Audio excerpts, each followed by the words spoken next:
Hello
hello sir வணக்கம் வணக்கம். வணக்கம் சார். ஆடிபிள் தானே? சார் இல்ல ஆடிபிளான்னு கேட்கறதுக்காக ஃபோன் பண்ணேன், வேற ஒன்றும். ஓகே ஓகே ஓகே கரெக்டா.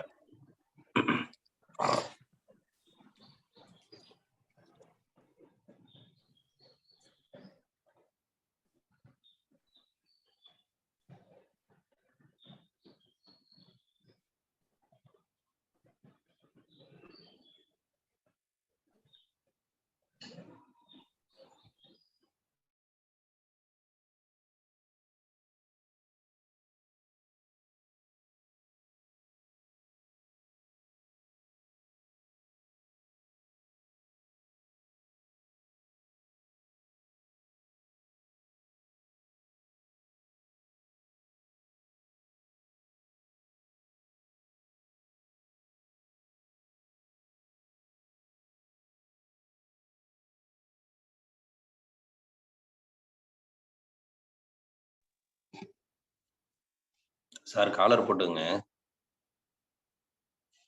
சரி சரி ரெடி ஆச்சு.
அனைவருக்கும்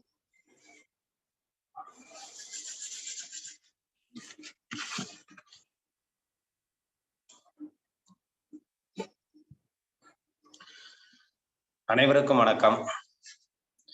எல்லாம் வல்ல இறைவனின் திருவருளால் ரோட்டரி மாவட்டம் 2981 மாவட்ட ஆளுநர் ரோட்டரியின் வி செல்வநாதன் அவர்களின் சீரிய தலைமையில் Rotary club of Karaikal French city வழங்கும் காலை சக்கரம் மனிதனின் இயற்கை வாழ்வியல் முறை உன் உடல் உன்னுடன் இந்த திட்டத்தை சிறப்பாக நடத்தி கொண்டிருக்கும் rotary club of Karaikal French சிட்டியின் உதவியாளர் ரோட்டரியன் ரவி அவர்களுக்கும், தலைவர் ரோட்டரியன் குணபாலன் அவர்களுக்கும், செயலாளர் ரோட்டரியன் ராஜ்குமார் அவர்களுக்கும் மற்றும் இன்று நம்முடன் இணைந்து பணியாற்ற காத்துக் கொண்டிருக்கும் rotary club of Thanjavur midtown சங்கத்தின் உதவியாளர் ரோட்டரியன் திலகர் அவர்களுக்கும், தலைவர் ரோட்டரியன் சண்முகம் அவர்களுக்கும், செயலாளர் ரோட்டரியன் குமார் அவர்களுக்கும் மற்றும் ஆசனங்களை அளிக்க உள்ள ஆசான் கண்ணப்பனையா அவர்களுக்கும், பூங்கொடி கண்ணப்பண்ணம்மா அவர்களுக்கும், திட்டத்தலைவர் ரமேஷ் மோகன் அவர்களுக்கும், இன்று சிறப்பு விருந்தினராக கலந்து கொண்டு சிறப்பிக்க இருக்கும் சிவகாசி மாரஞ்சி ஐயா அவர்களுக்கும் மற்றும் நிகழ்ச்சியிலே உள்ள அனைத்து நல் உள்ளங்களுக்கும் இந்த காலை வேளையிலே வாழ்த்துக்களையும் வரவேற்புகளையும் தெரிவித்துக் கொண்டு நிகழ்ச்சியின் முதல் நிகழ்வாக ரோட்டரி இறை வணக்கம் வாசிக்க வருகிறார் rotary club of Thanjavur midtown சங்கத்தின் தலைவர் சண்முகம் அவர்கள்.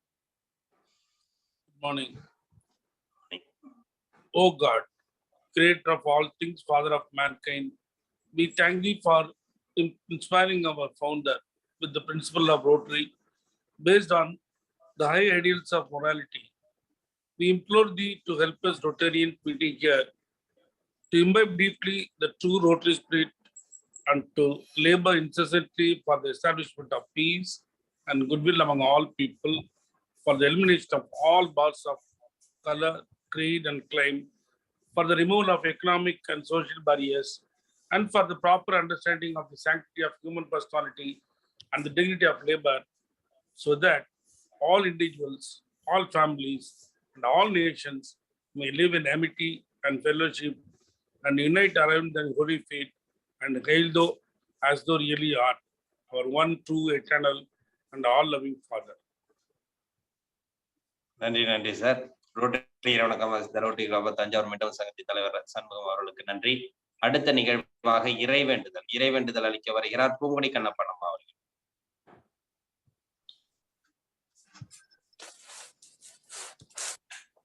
அனைவருக்கும் காலை வணக்கம்.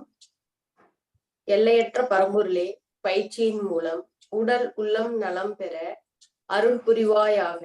ஒட்டிய வயிறும் உயர்ந்த நெஞ்சமும் திறந்த தோள்களும் திண்ணிய நெஞ்சமும் துள்ளும் கால்களும் துவலா இதயமும் மலர்ந்த முகமும் கனிந்த பார்வையும் இவையாவும் பெற்று இறை உணர்வோடும் இயற்கையோடும் இணைந்து வாழ்வோம்.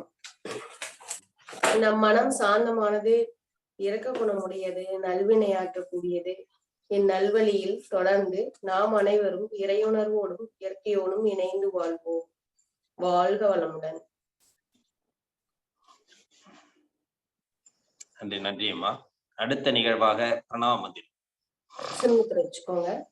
முது தண்டு நேரா இருக்கட்டும், கண்கள் மூடிய நிலையில இருக்கட்டும், நீண்ட மூச்சுக்காற்று உள்ள இருக்கட்டும்.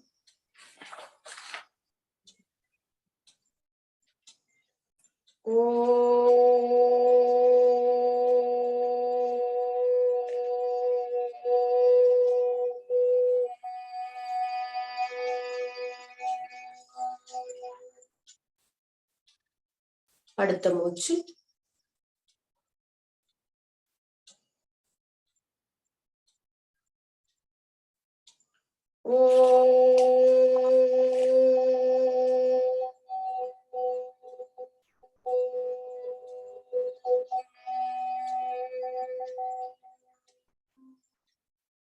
அடுத்த மூச்சு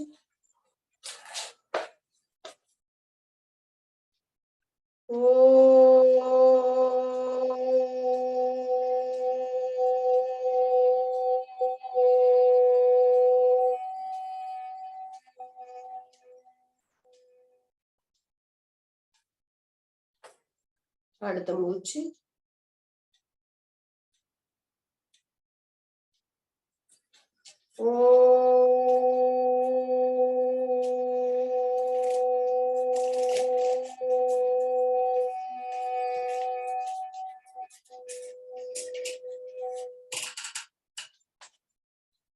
ஒரு ஆழமான மூச்சு. மெதுவாக உள்ளிழுத்து மெதுவாக வெளியேற்றம் பண்ணுங்க. கைகளை உரசி கண்கள் மேல் வைத்து மெல்ல திறந்துக்கலாம்.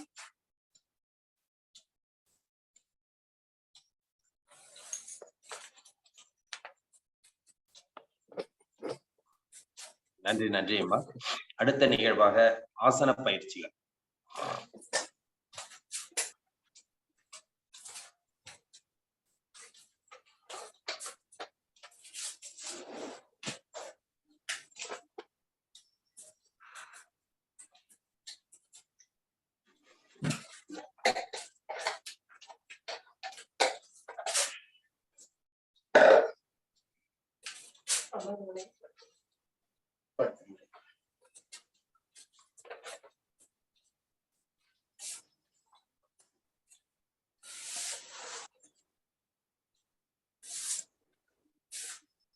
அனைவருக்கும் காலை வணக்கம்.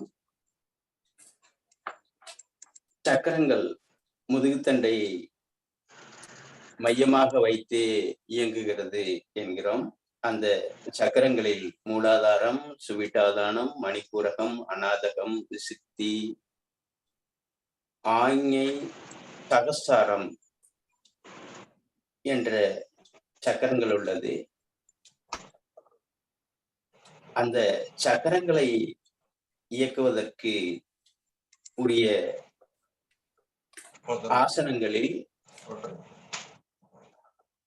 இந்த மகராசனம் என்பது மிக மிக முக்கியமான ஆசனங்களாகும்.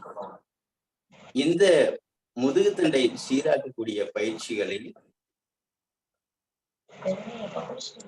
மிக முக்கியமானதாக வாழ்க வளமுடனில் ஐயா வேதாத்ரி ஐயாவுடைய நிலைகளை நாம் பார்த்திருப்போம். அந்த நிலைகளை கற்றுணர்ந்து இந்த பயிற்சியை நாம் செய்கிறோம். இப்பொழுது முதுகுத்தண்டுக்கான பயிற்சி. அதற்கு முன்பாக உருளாசனம்.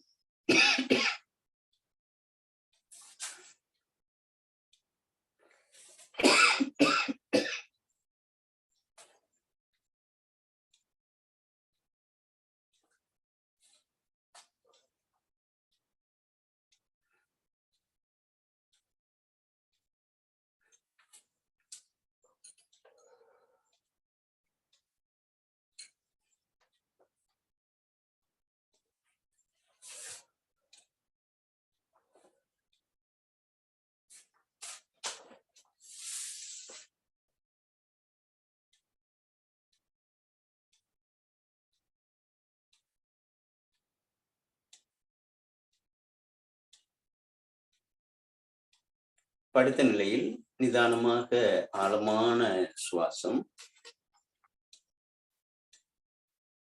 உடலெங்கும் உயிர் காற்று பரவி இருக்கட்டும்.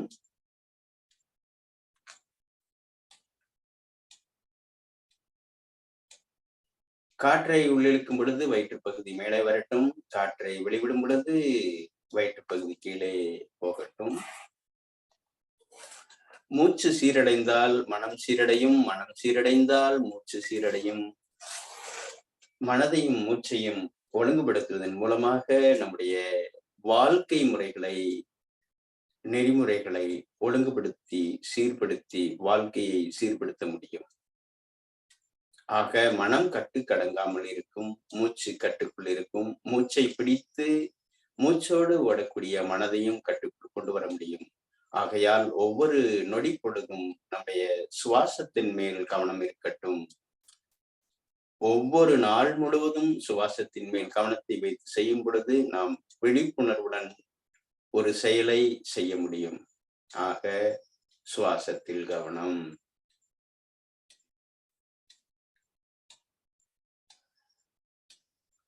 படுத்த நிலையில் கத்திரிக்கோள் ஆசனா. வலது கால் இடதுபுறமாக வருகிறது.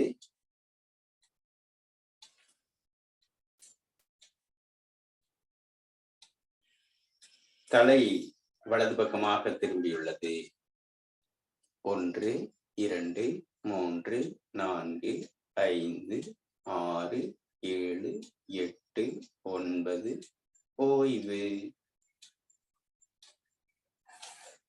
நிதானமான நீண்ட மூச்சு. அடிவயிற்று பகுதி நிறையும் அளவுக்கு ஆழமான மூச்சு காற்று உள்ளே சென்று மெல்ல மெதுவாக வெளியேறுகிறது. அடுத்ததாக இடது கால் வலப்பக்கமாகவும் தலை இடப்பக்கமாகவும் திரும்புகிறது.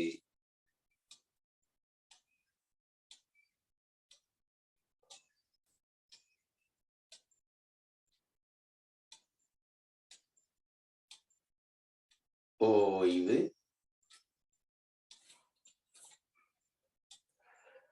ஒரு நிதானமான நீண்ட மூச்சு.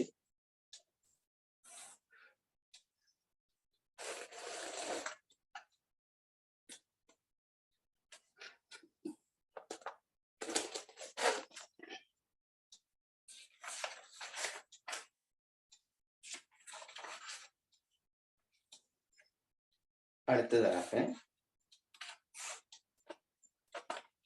வலது கால் இடது கால் கட்டை விரலுக்குள் இருக்கட்டும்.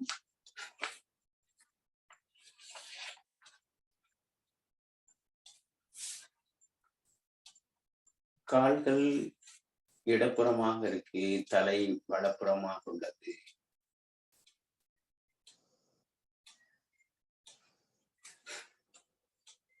ஓய்வு.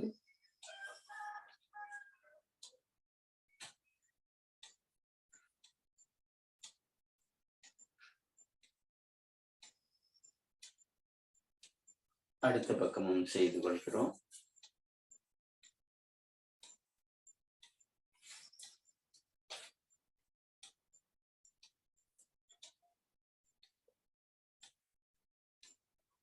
ஓய்வு. முதுகு தண்டுவட சீராக்கம் என்று ஒரு சிகிச்சை முறை உள்ளது. அந்த சிகிச்சையும் இப்பொழுது தொடங்கி செய்து கொண்டுள்ளார்கள். அந்த முதுகு தண்டுவடத்தை சீராக்கி அதற்கு பிறகு இந்த ஆசனங்களையும் செய்யும் பொழுது மீண்டும் மீண்டும் வராமல் தடுக்கப்படுகிறது. கீழே இருக்கக்கூடிய மூலாதாரத்தினுடைய நிலையும் கழுத்து பகுதியினுடைய அநாதக விசுத்தி பகுதியினுடைய முதுகுத்தண்டும் சீராகும் பொழுது இடைப்பட்ட பகுதி சீராகிறது. இந்த இடைப்பட்ட பகுதி சீராகி மூலாதாரத்திலிருந்து மூளையோடு தொடர்புடையதாக இந்த முதுகுத்தண்டு அமைக்கப்பட்டுள்ளது. ஆக ஒருவருக்கு மூளை நன்றாக வேலை செய்ய வேண்டுமானால், நினைவாற்றல் பெருக்க வேண்டுமானால், சுரப்பி மண்டலங்கள் ஒழுங்காக வேண்டுமானால், அனைத்து சுரப்பி மண்டலங்களும் மையமாக முதுகுத்தண்டை வைத்து அமைக்கப்பட்டுள்ளது. இந்த முதுகுத்தண்டின் வழியாகத்தான் அந்த தைராய்டா இருந்தாலும் சரி, கீழே இருக்கக்கூடிய அந்த பித்தநீர் சுரப்பாக இருந்தாலும் சரி, அட்ரினல் சுரப்பியா இருந்தாலும் சரி, பிட்யூட்ரி சுரப்பியாக இருந்தாலும் சரி, இப்போ பரவலாக எல்லோராலும் பேசப்படக்கூடிய அந்த சர்க்கரை சுகர் அப்படின்னு சொல்லக்கூடிய உடல் குறைபாடா இருந்தாலும் சரி, இந்த பயிற்சிகள் மிக முக்கியமானது. ஆக ஒருத்தருடைய மனநிலையை தீர்மானிப்பது இந்த சுரப்பி மண்டலங்களை. இந்த சுரப்பி மண்டலங்கள் நாம் ஏற்கனவே பார்த்துள்ளோம், மூச்சோடு தொடர்புடையதாக இருக்குது. அப்போ மூச்சை சீர்படுத்தினால் சுரப்பி மண்டலங்கள் சீராகும். சுரப்பிகள் சீராகும் பொழுது நம்முடைய உடலில் ரசாயன மாற்றம் சீர்நிலையில் இருக்கும். ஆக இப்பயிற்சி மிக முக்கியமான பயிற்சியாகும். இந்த சக்கரங்களில் உள்ள நிறங்களை நாம் நாளை பார்க்க போகிறோம். ஆக இந்த சக்கரங்களை இயக்குவதற்கு, அந்த சுரப்பிகளை ஒழுங்குபடுத்துவதற்கு உண்டான மூச்சு பயிற்சிகளையும் நாம் ஏற்கனவே கொடுத்துள்ளோம். தொடர்ச்சியாக அந்த பயிற்சிகளை செய்யும் பொழுது உங்களுக்கு எப்படி ஒரு கிணறு தோண்ட தோண்ட அதனுடைய நீர் கிடைக்குமோ அதுபோல் தொடர்ச்சியான பயிற்சிகள் நம்முடைய அந்த சுரப்பி மண்டலங்களை சீர்படுத்தும் என்பது உறுதியாக நாம் அனுபவித்துக் கொண்டுள்ளோம். ஆக அடுத்த பயிற்சி, இரு கால்களையும் மடித்து பிடித்து நம்முடைய மூக்கு நுனி கால் முட்டிக்கு நடுவில் இருக்குமாறு அமைத்துக் கொள்கிறோம்.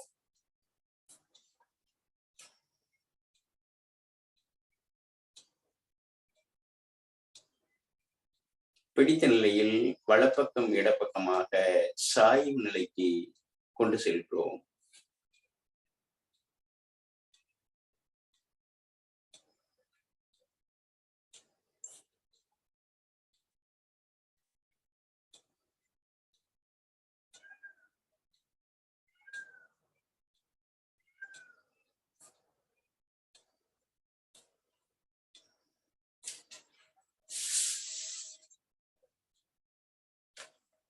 ஆழ்ந்து நிதானமான நீண்ட மூச்சு.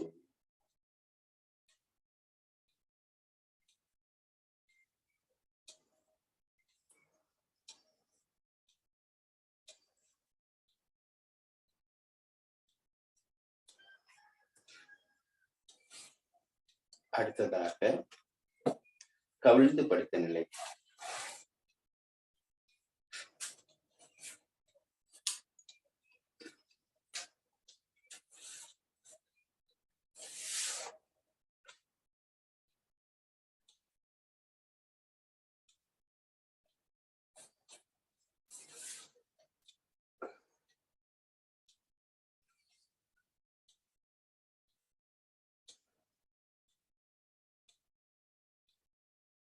காற்றை உள்ளிழுக்கும் பொழுது வயிற்று பகுதியில் உயர்ந்து இடுப்பு மேலே உயரட்டும். காற்றை விடும் பொழுது இடுப்பு பகுதி கீழே போகிறது. வில்லாசனா. வலது கை வலது கால் கணுக்காலிலும் இடது கை இடது கால் கணுக்காலிலும் உள்ளது. தலை மேல் நோக்கி உள்ளது. 1 2 3 4 5 6 7 8 9 ஓய்வு. ஆழ்ந்து நிதானமான நீண்ட மூச்சு.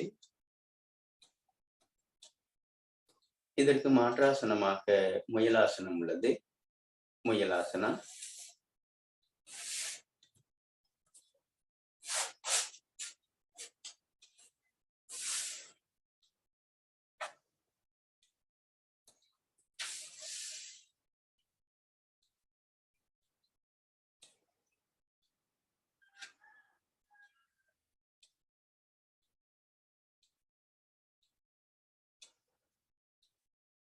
ஓய்வு.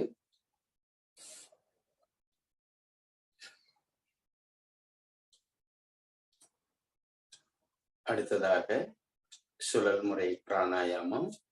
சுழல் முறை பிராணாயாமத்திற்கு முன்பாக அந்த தோள்பட்டையை இயக்கக்கூடிய பயிற்சியாக செய்து கொள்கிறோம். நுரையீரலை நன்கு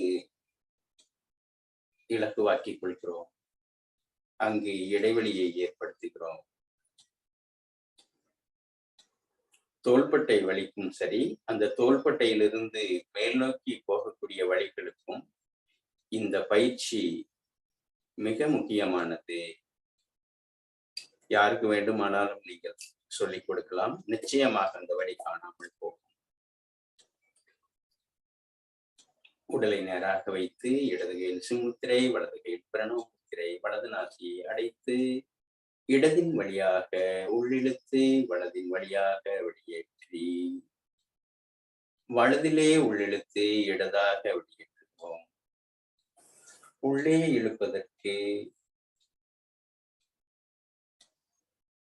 4 வினாடியும் வெளிவிடுவதற்கு 8 வினாடியுமாக மிக மெதுவாக ஆழமாக இந்த அதிகாலை வேளையில் சூரியன் உதயமாவதற்கும் இந்த இரவு விடுவதற்கும் இந்த ஒரு ரம்யமான ஒரு அமைதியான நேரத்தில் ஆழ்ந்து உள்ளிழுத்து மெல்ல வெளியேற்றுகிறோம். நன்றாக உயிர்காற்று நிரம்பிய நேரத்தில் நாம் இப்பயிற்சியை செய்வதால் இந்த நாள் முழுவதும் நமக்கு எந்த ஒரு செயலையும் விழிப்போடும் பொறுமையோடும் புரிந்துணர்வோடும் செய்ய முடியும்.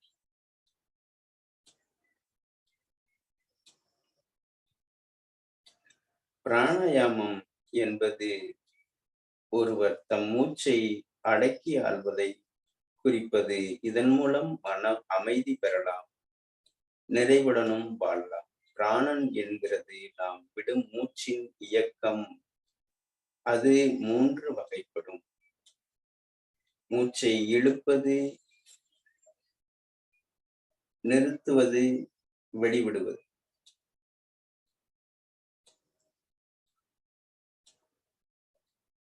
மூச்சை உள்ளே இழுத்தலை ஏறுதல் அல்லது பூரகம் என்றும் சொல்லலாம். மூச்சை வெளிவிடுவதை ரேசகம் என்றும் ஆறுதல் என்றும் சொல்வார்கள்.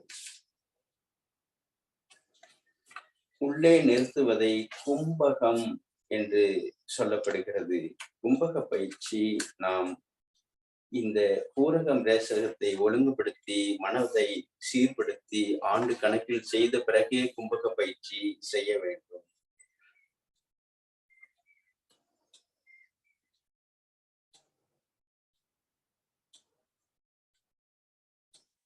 சில யோகிகள் மூச்சை வெளிவிட்ட நிலையில் அமைதியை காணலாம் என்றும் கூறப்படுகிறது. உள்ளே நிறுத்துவதை விட இழுப்பதை விட வெளிவிட்ட நிலையில் ஒரு முழு அமைதி கிடைக்கும் என்பது உண்மையே.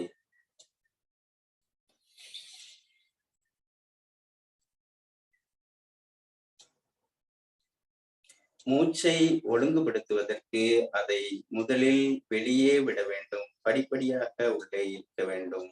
ஆக மூச்சை வெளிவிட்ட நிலையில் பிறகு தொடங்கலாம். ஒவ்வொரு முறையும்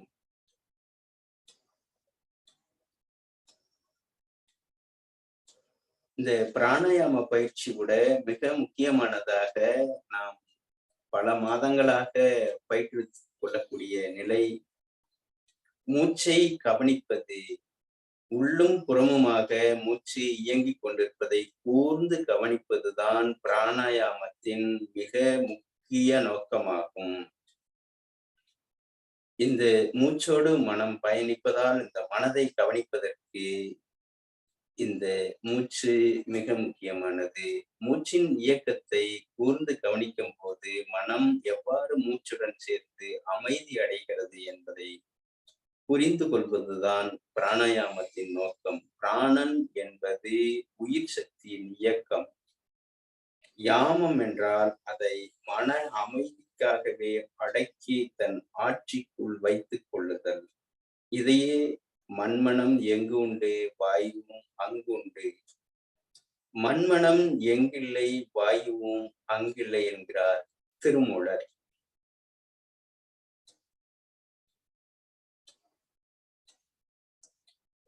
அமைதி அடையும் மண்மனம் எங்கே நிலை பெறுகிறதோ அங்கேதான் வாயுவும், அதாவது மூச்சு காற்றும் நிலை பெறுகிறது.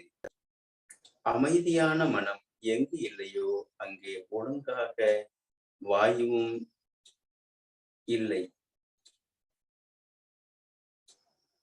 மூச்சு காற்றும் இல்லை என்பதுதான் மேலே இருக்கும் திருமந்திர செய்யுளின் பொருள். ஏதாவது வேலைகள் ஆழ்ந்து ஈடுபடுகிறோம், அந்த வேலைகளில் திடீரென்று சிக்கல் ஏற்படுகிறது. அப்போது மூச்சின் இயக்கமும் நின்று விடுவதை கூர்ந்து கவனித்தால் புரியும்.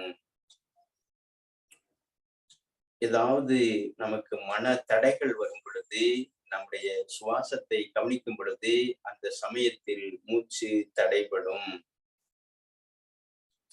அந்த நிலைகளை நாம் கவனித்து அந்த தடையை நீக்கி மூச்சை ஒழுங்குபடுத்தினால் மீண்டும் அந்த சிக்கலுக்கான தீர்வு கிடைக்கும்.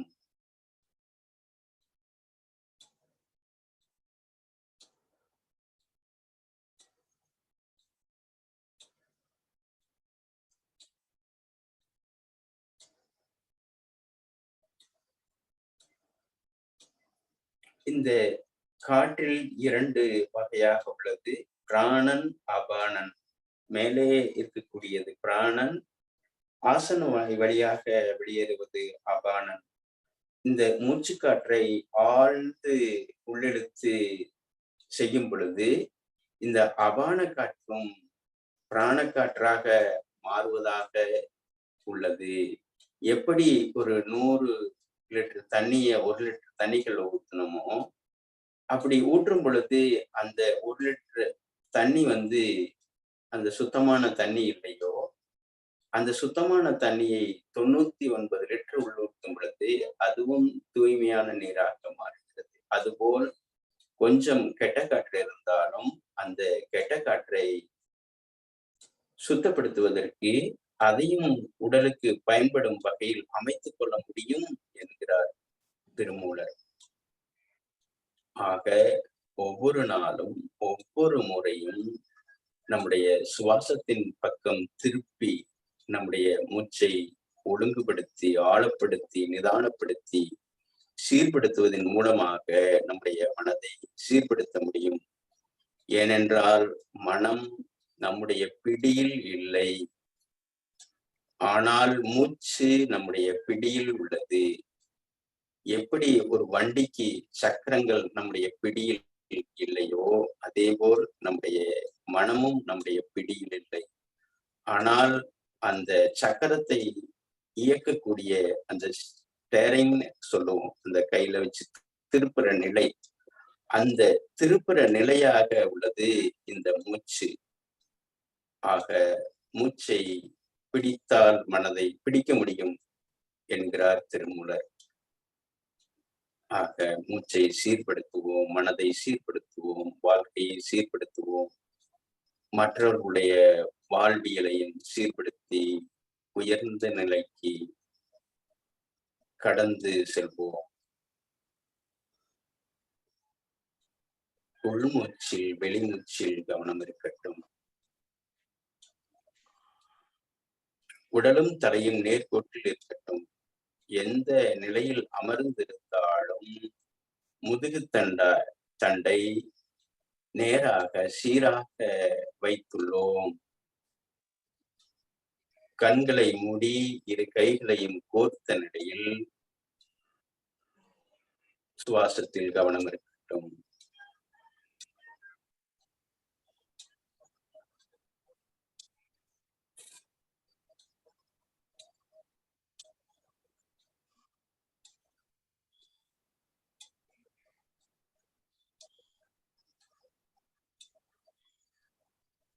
வாழ்க வளமுடன், வாழ்வாங்கு வாழ்க.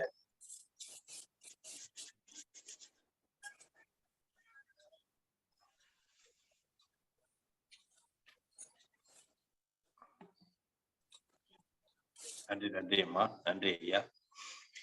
அடுத்த நிகழ்வாக ஹீலர் பாஸ்கர் ஐயாவின் தினம் ஒரு சிந்தனை ஆடியோ மூலம் கேட்க இருக்கிறோம்.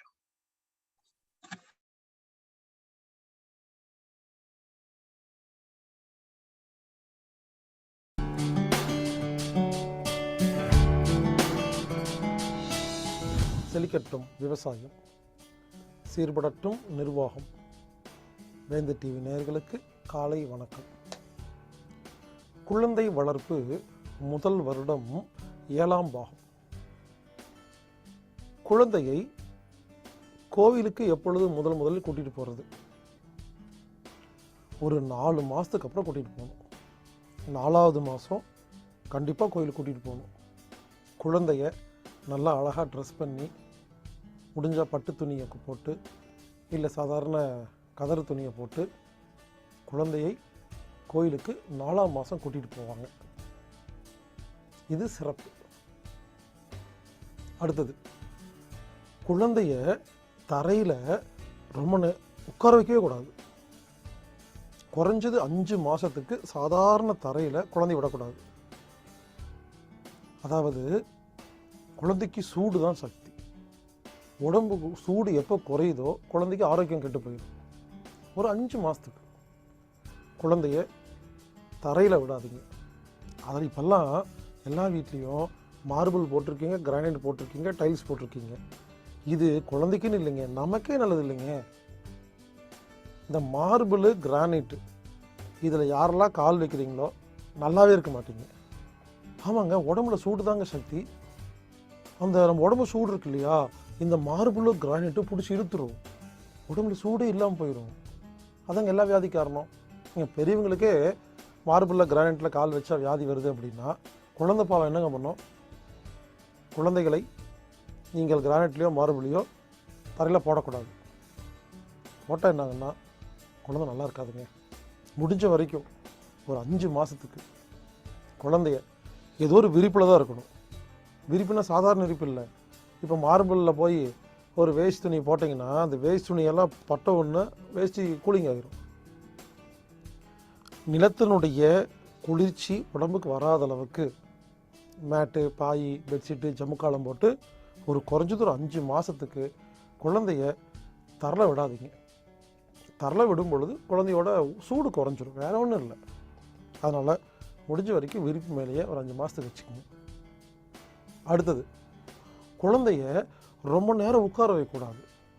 இந்த குழந்தைகள் உட்கார்ந்து பழகிருமா, இது என்ன பண்ண உட்காந்துக்கிட்டே இருக்கும். ரொம்ப நேரம் உட்கார்றது குழந்தைக்கு நல்லது இல்லைங்க. அது பாவம், அதுக்கு தெரியாது. விளையாட்டு மூடில் உட்காந்துருக்கும். குழந்தைகள் ரொம்ப நேரம் உட்காந்துருந்ததுன்னா நீங்கள் உடனே அதை எடுத்து என்ன பண்ணுங்கள், படுக்க வைங்க, இல்லை கையில் தூக்கிட்டு போய் ரவுண்டு கூட்டிகிட்டு வாங்க. ரொம்ப நேரம் குழந்தைகள் உட்காராமல் பார்த்துக்குங்க. சில குழந்தைகள் ரொம்ப நேரம் உட்காந்து முதுகு வளைஞ்சு ஆரம்பத்துலேருந்தே அதுக்கு முதுகில் ப்ராப்ளம் வருது. இது நல்லது இல்லைங்க, அதை கொஞ்சம் பார்த்துக்குங்க. அடுத்தது, அன்னம் ஊட்டுதல். குழந்தைக்கு ஒரு 6 மாதம் கழித்து உணவு சாப்பாட்டுக்கு இல்லைன்னா சோறு, அரிசி சோறு கொடுக்கலாம். ஒரு 6 மாதத்துக்கு வெறும் தாய்ப்பால் மட்டும் கொடுங்க, வெறும் கொடுக்க வேண்டாம், உணவு கொடுக்காதீங்க. ஒரு 6 மாதம் கழித்து கொஞ்சம் கொஞ்சமாக எடுத்த உடனே நிறைய உணவெல்லாம் கொடுக்கக்கூடாதுங்க. அது உணவை மசிச்சு அது ஜீரணமாகிற மாதிரி நல்லா மசிச்சு கொடுக்கணும். எடுத்த உடனே ரொம்ப கொடுக்காதீங்க, கொஞ்சமாக கொடுங்க. குழந்தைக்கு கொஞ்சமாக தான் உணவு கொடுத்து பழக்கணுமே தவிர ஒரே நேரத்தில் நிறையா உணவு கொடுத்துடக்கூடாது. அடுத்து, பழங்கள். குழந்தைக்கு பழங்களை ஒரு 6 மாதத்துலேருந்தே பழக்குங்க.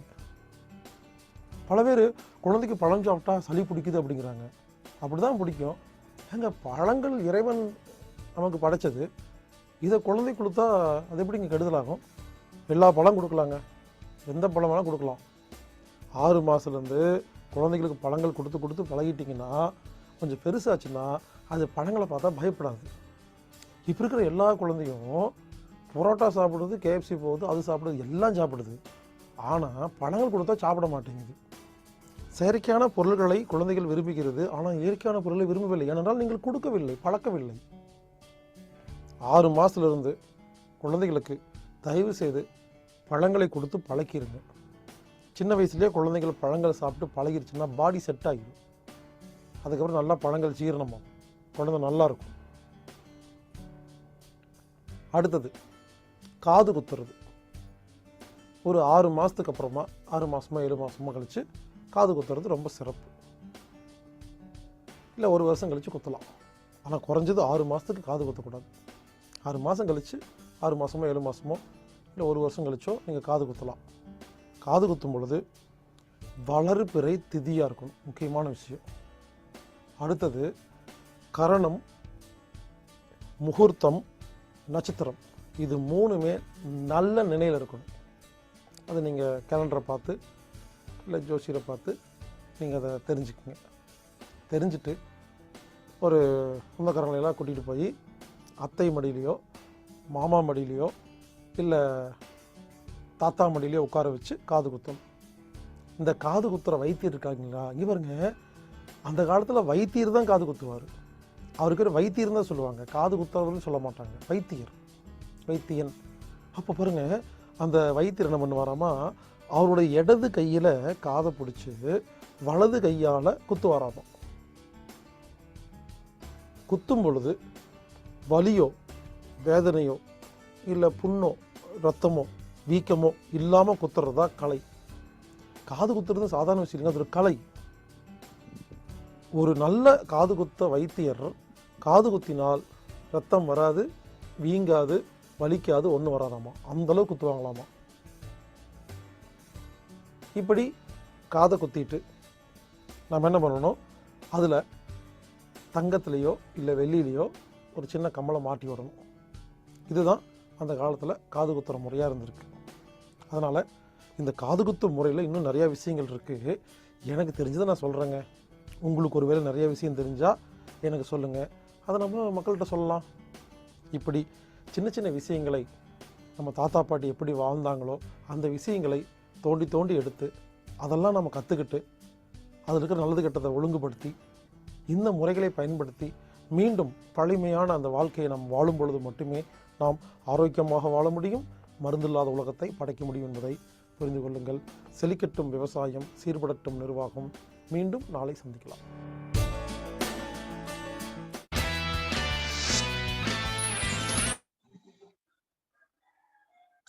நன்றி நன்றி ஐயா. ஒவ்வொரு நாளும் குழந்தை பருவத்தை பற்றி விளக்கமாக நமக்கு ஒவ்வொரு கருத்துக்களை அளித்து வருகிறார்கள். இன்று உணவு முறைகளை பற்றியும் குழந்தைகளுக்கு உண்டான காது குத்துதல் பற்றியும் அருமையாக விளக்கம் அளித்த ஈலர் பாஸ்கர் ஐயாவிற்கு நன்றி.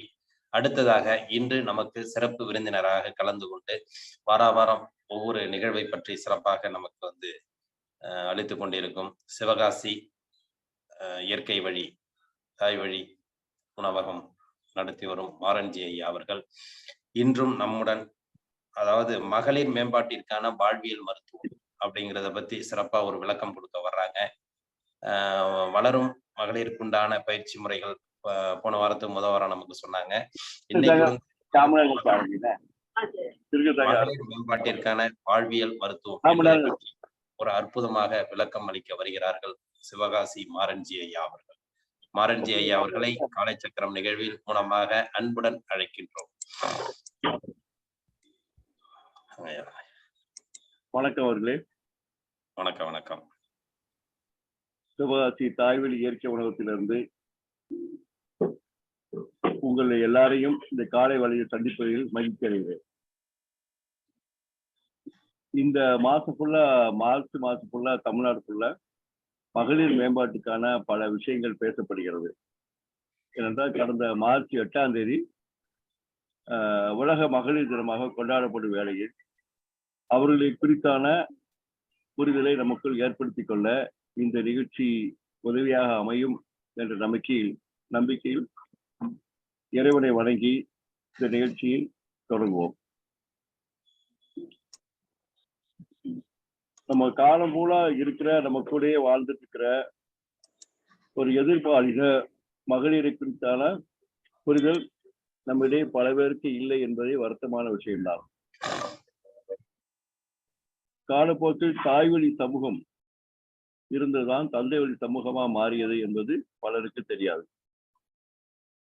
தந்தை வழி சமூகம், சொத்துரிமை, வாரிசு என்றெல்லாம் பிற்காலத்தில் வந்தது. அந்த காலகட்டத்தில் தாயே குடும்பத்தை முழுமையாக நிர்வகித்து வருவதும் ஆண் துணையாக இருந்ததுதான் ஒரு அழகு.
ஐயா சவுண்ட் வரலைங்க ஐயா.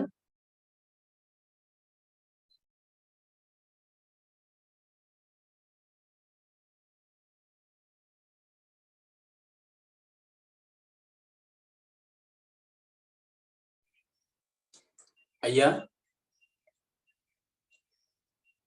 ஐயா ஐயா கேக்குதுங்களா?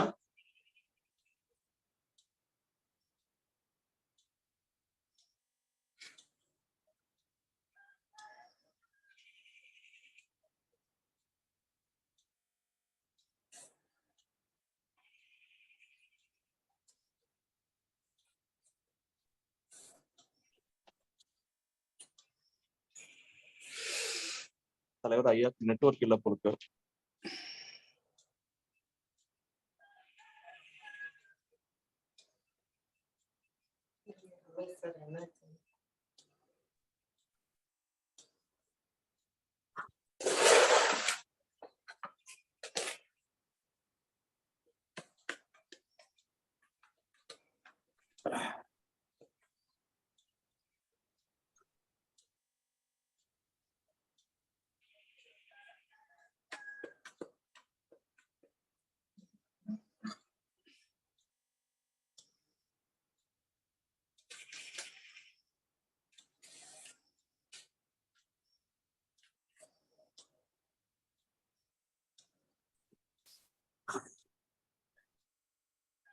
ஐயாவோட நெட் வந்து கொஞ்சம் ப்ராப்ளம் சரி பண்ணிட்டு இருக்காங்க. ஒரு 2 நிமிஷம் வெயிட் பண்ணுங்க.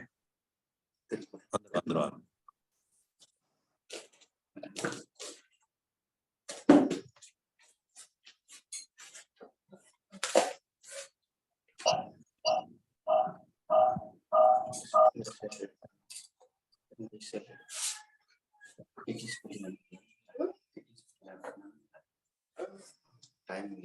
உங்களுக்கு அனுப்பிட்டேன். இது எப்படி சொல்றது? அது வாட்ஸ்அப் ஓப்பன் ஆக மாட்டேங்குது.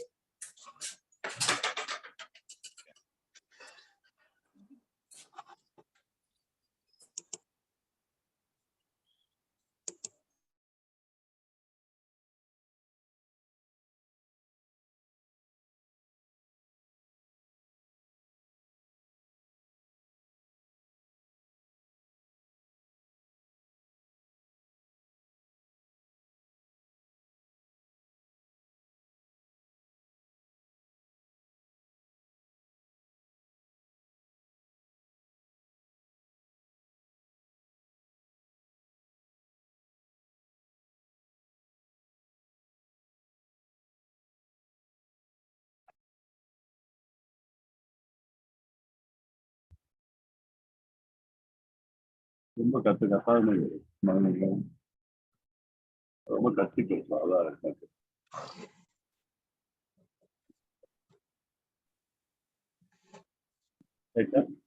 அதான் வந்துச்சு. சரியாகிவிட்டதா? ஓகே.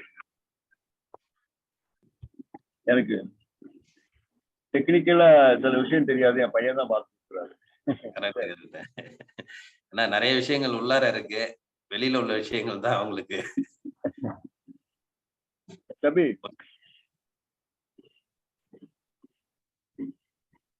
வருதியா? ஆடிபிள் இருக்குல்ல? ஆடிபிள் இருக்கா? வருது.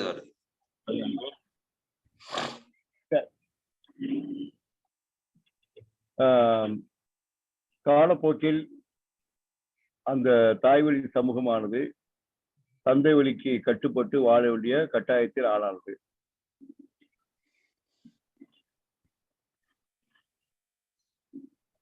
அவர்களது வாழ்வியல் கலாச்சாரத்தில் பெண் அடிமை என்ற புதிய வார்த்தை அங்கே உருவானது. பெண் கல்வி குறைந்தது. சமூகத்தில் பெண்களுக்கு அந்தஸ்து இல்லாத ஒரு நிலைமை. குழந்தை பேறு வளர்ப்பு என்ற அளவில் மட்டுமே அவர்கள் இருந்தார்கள். அது தவறு என்று அந்த காலகட்டத்தில் சொல்ல முடியாது. ஆனால் இன்றைய காலகட்டத்தில் ஒரு பெண்ணுடைய மனது திருமணத்திற்கு முன்பாக ஒரு நிலைமை, திருமணத்திற்கு பின்பு வேறொரு நிலைமை. தன்னுடைய சுய சிந்தனையை பல இடங்களில் அவர்கள் மாற்றி அமைக்க வேண்டிய கட்டாயத்தில் இருக்கிறார்கள். ஆனா இது கலியுகம், இப்போது வேறு மாதிரி ஆகிவிட்டது என்று சிலர் சொல்லக்கூடும். ஆண்கள் தான் கட்டுப்பட்டு இருக்கிறார்கள், ஆண் அடிமைத்தனம் தான் கூடிக்கொண்டே இருக்கிறது, அவர்கள் நினைத்தால் எதை வேண்டுமானாலும் சாதித்து விடுவார்கள். ஏனென்றால் பொருளாதார சுதந்திரம் அவர்கள் கைக்கு இப்போது சென்று விட்டது. செல்போன் கலாச்சாரத்தின் மூலம் பலவிதமான தொடர்புகளை ஏற்படுத்திக் கொண்டு தங்களை தாங்களே முன்னேற்றிக் கொள்வதற்கு ஒரு தற்சார்பு வாழ்வியலை நோக்கி அந்த பெண்கள் பயணித்துக் கொண்டிருக்கிறார்கள் என்ற ஒரு சிந்தனை இப்போது வந்து கொண்டிருக்கிறது. எதுவுமே தவறில்லை. காலங்கள் மாற மாற நம்முடைய தேவைகள், சிந்தனையின் போக்கு ஏதோ ஒரு வகையில் மாறிக்கொண்டே இருக்கிறது.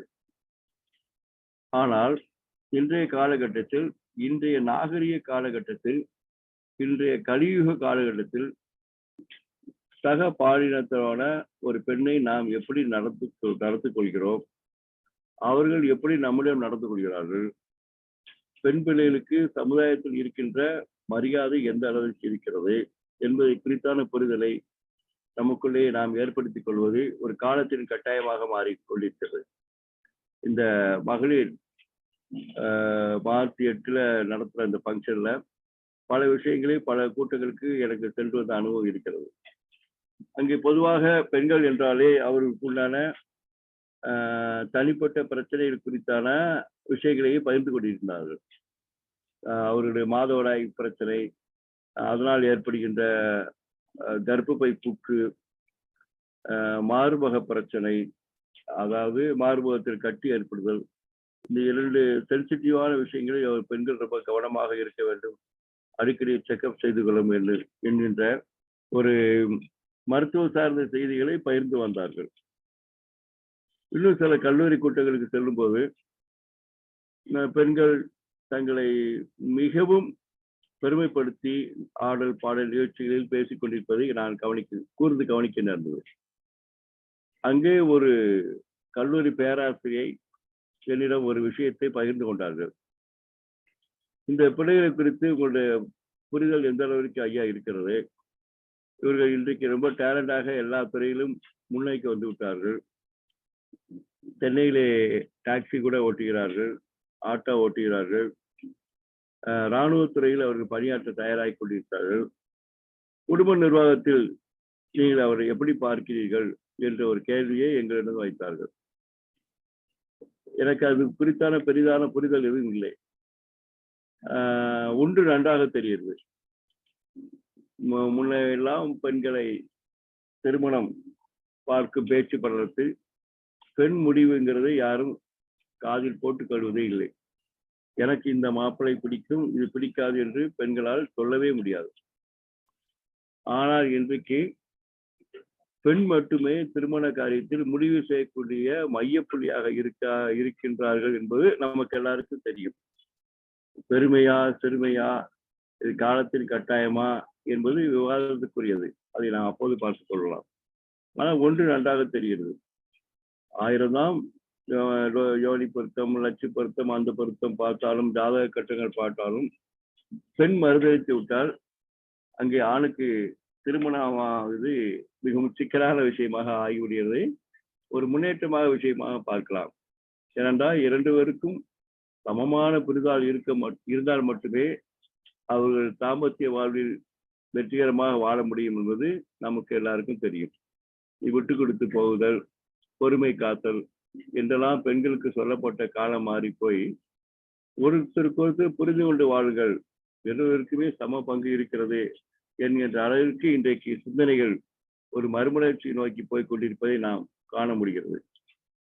இந்த காலகட்டத்தில் நம்முடைய காலத்துக்கிற சகோதர சகோதரிகளுக்கும் மற்ற நண்பர்களுக்கும் அதிக சொல்ல வரும்போது யாதெனில், ஒரு மனிதனுடைய உடல் இறைவனால் கட்டமைக்கப்பட்டு காலமாக வளர்ந்து கொண்டே இருக்கிறது. அவர்களுக்கு தேவையான உணவு இன்றைய கார்ப்பரேட் யுகத்தில் 50% ஓட்டல்களில் மட்டுமே வந்து கொண்டிருப்பதை நாம் காண முடிகிறது. பார்சல் கலாச்சாரம் அதிகமாகிக் கொண்டிருப்பதை நாம் உணர முடிகிறது. இந்த பார்சல் கலாச்சாரம் வந்த பின்பு நம்முடைய வாழ்வியல் முறையில் பெரிய மாற்றம். நம்முடைய வயதில் குறைந்த ஒரு 5 வயது குழந்தை கூட செல்போனை எடுத்துக்கொண்டு பட்டனை அமைக்கி வீட்டிற்கு தேவையான டுபாக்கூர் உணவுகளை ஈஸியாக வாங்கி விடுகிறார்கள். பெற்றோர்களும் ரசிக்கிறார்கள். ஸோ அங்கே குடும்பத்தில் குடும்ப தலைவியாக இருக்கின்றவர்களின் பொறுப்பு தட்டி கழிக்கப்பட்டு ஒரு அருவருப்பான உணவு கலாச்சாரம் வீட்டிற்குள் வந்து ஒரு மறைமுக நோயாளியாக அவர்களை மாற்றிக் கொண்டிருப்பதை நாம் மறுப்பதற்கில்லை. இன்றைய உணவு கலாச்சாரத்தில் தீதாக நாம் பார்க்க வேண்டிய விஷயம், ரோடுகளில் கிடைக்கின்ற, ரோட்டோரங்களில் கிடைக்கின்ற சில பெரிய உணவுகளில் கிடைக்கின்ற ஒரு நெகட்டிவான அசிடிட்டி ஃபுட்டு தான், அமிலத்தன்மையான உணவு தான் எங்க குடும்பத்தில் ஆக்கிரமித்துக் கொண்டிருக்கின்ற பொழுது இந்த சிறு குழந்தைகளின் வயிறு, பெரியவர்களின் வயிறு, உடல் சார்ந்த பிரச்சனைகள் கூடிக்கொண்டே இருப்பதையும், அதனால் கொடுமையாக நிறைய மருத்துவமனைகள் உருவாகி கொண்டிருப்பதையும் நம்ம பார்க்க முடிகிறது. What is the root cause of all disease nowadays? இப்போது நமக்கு இருக்கின்ற மருத்துவ பிரச்சனைகளில் அடிப்படையான காரணியாக எது இருக்கின்றது என்றால் உணவுதான் என்பதை நம் குரூப்புள்ள இருக்கிற யாருமே மறுக்க மாட்டார்கள். ஒரு சென்ற ஒரு ஜூம் மீட்டிங்கில் மனவள கலைமன்றம் நடத்தின ஒரு ஜூம் மீட்டிங்கில் அடியனும் கலந்து கொள்ள பாக்கியம் கிடைத்தது. அதை ஒருங்கிணைப்பாளர் ஒரு அற்புதமான கருத்தை சொன்னார். நம்முடைய டீம்ல தொடர்ந்து பயிற்சி செய்பவர்கள், பிராணாயமா, மூச்சு பயிற்சி எல்லாரும் செய்தாலும் கூட அவர்களை அறியாமல் ஏதோ ஒரு நோய் வந்து விடுகிறது. என்ன காரணம் எங்களால் புரிந்து கொள்ள முடியவில்லை என்ற கருத்தை பதிவு செய்ய, இன்னொருவர் ஜூம் மீட்டிங்கில் அவர் கர்மவனையை அவர் அணிவித்துத்தானே ஆக வேண்டும். அந்த கர்மவனை எதிர்வினையால் ஏற்பட்ட பாதிப்பு தான் இந்த நோய் என்ற சிந்தனையை பதித்தார்கள். இன்னொரு நபர் மிக அழகாக சொன்னார், கர்மவினையாக இருந்துவிட்டு போகட்டும், ஆனால் தினசரி இன்றைய வாழ்வில் நாம் செய்து வரக்கூடிய லைஃப் ஸ்டைல், அதாவது வாழ்வியல் முறையில் ஏற்பட்ட தவறான போக்குதான் இன்றைக்கு பல நோயாளிகளை உருவாகி கொண்டிருக்கிறது என்பதை மறுக்க முடியுமா என்ற செய்தியை அங்கு பகிர்ந்தார்கள். ஆக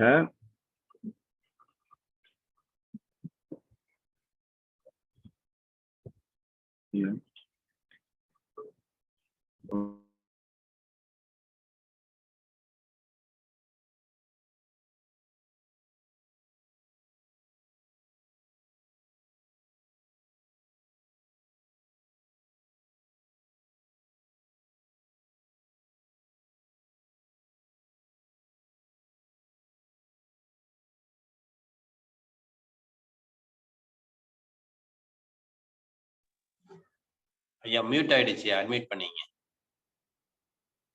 வாய்ஸ் வரல.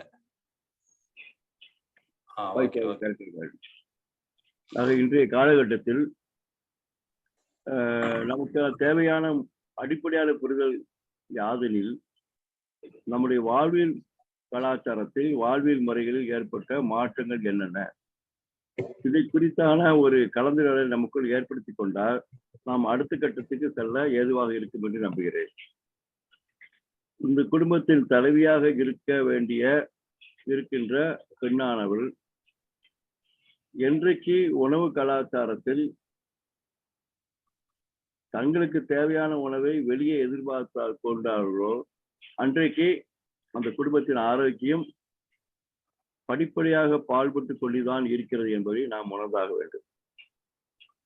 இரண்டாவது, தங்களை மேம்படுத்திக் கொள்வதற்காக பியூட்டி பார்லர் போன்ற செயற்கை அலங்காரங்களில் அவர்கள் நாட்டத்தை வைக்கின்ற போது அதற்கு ஏற்படுகின்ற வெட்டி செலவுகள், அது கூடவே தொடர்ந்து வருகின்ற நோய் தன்மைகள் ஒரு பக்கம் என்றாலும் கூட அதனால் ஏற்படுகிற பிரச்சனை, உடம்பில் ஸ்கின் ப்ராப்ளம் ஏற்படுவது, அதிகப்படியான செலவு, இதை நாம் பெரிதாக பொருட்படுத்த வேண்டிய தேவையில்லை.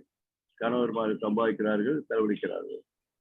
ஆனால் ஒரு கலாச்சார ரீதியில் ஒரு சிந்தனையை நாம் புரிந்து கொள்ள வேண்டியவர்களாக இருக்கிறோம்.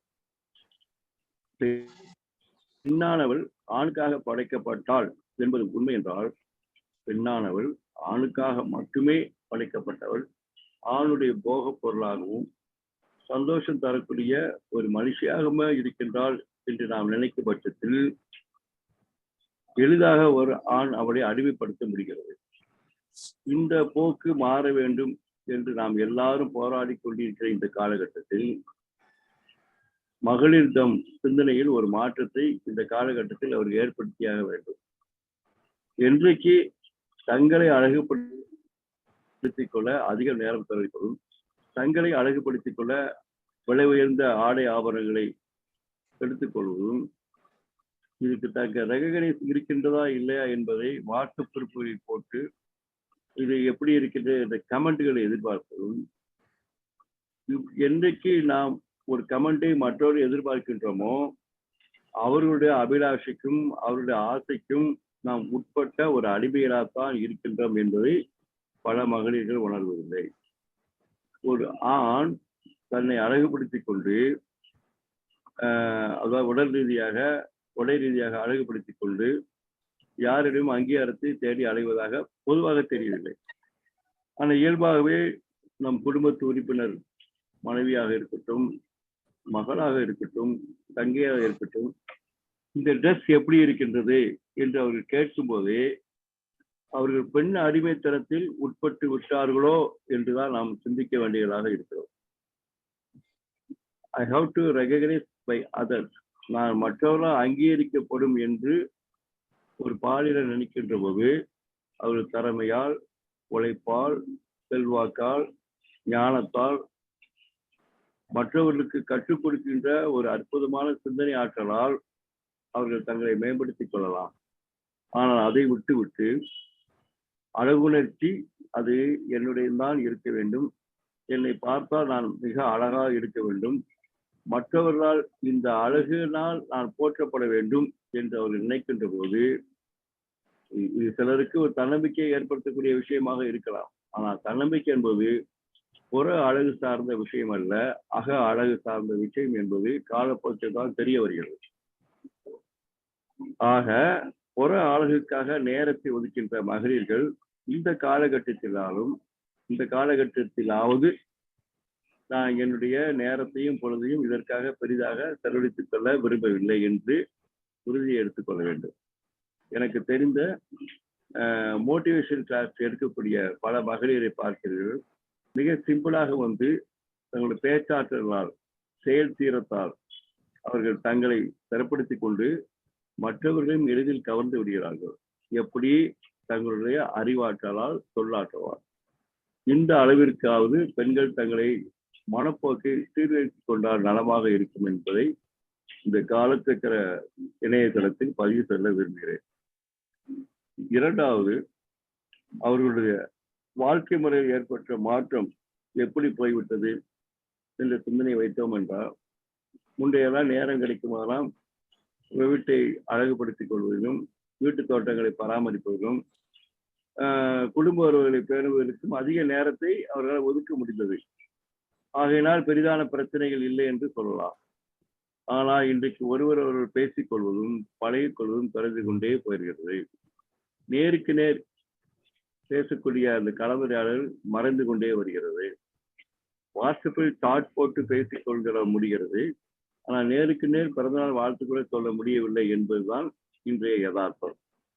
இதில் எங்கே தவறு ஆரம்பித்தது என்ற விதாத்துக்குள் நான் சொல்ல விரும்பவில்லை. ஆனால் நமக்குள்ளே ஒரு புரிதல் இப்போது ஏற்பட்டாக வேண்டும். நேரத்தை எதற்கு செலவழிக்கிறோம், எதற்கு ஃபர்ஸ்ட் பிரியாரிட்டி என்ற கணக்கீடை நாம் ஆரம்பித்தோம் என்றால், அடுத்த வீட்டு ஜன்னலை எட்டி பார்த்து அவர் வீட்டுக்குள்ளே என்ன நடக்கின்றது என்று நம் மகளிர்கள் இப்போது பார்க்க துவங்கி விட்டார்கள். நான் சொல்வது வேடிக்கையாக இருக்கலாம். அடுத்த வீட்டு ஜன்னலை திறந்து இந்த வீட்டுக்குள் என்ன நடக்கிறது, இன்னொரு ஜன்னலை திறந்து அந்த வீட்டுக்குள் என்ன நடக்கிறது, இவள் புருஷன் என்ன செய்து கொண்டிருக்கிறாள், அவள் புருஷன் என்ன செய்து கொண்டிருக்கிறாள், அவருடைய பிள்ளைகள் எப்படி வீட்டுக்குள்ளே நடந்து கொள்கிறார்கள் என்பதை ஆசையோடு வேடிக்கை பார்க்கக்கூடிய ஒரு அருவருப்பான கலாச்சாரம் கூடிக்கொண்டே இருப்பதை நாம் உணரலாம். இதை விளக்கமாக பொழிப்புரையாக சொல்ல வேண்டும் என்றால் சீரியல்,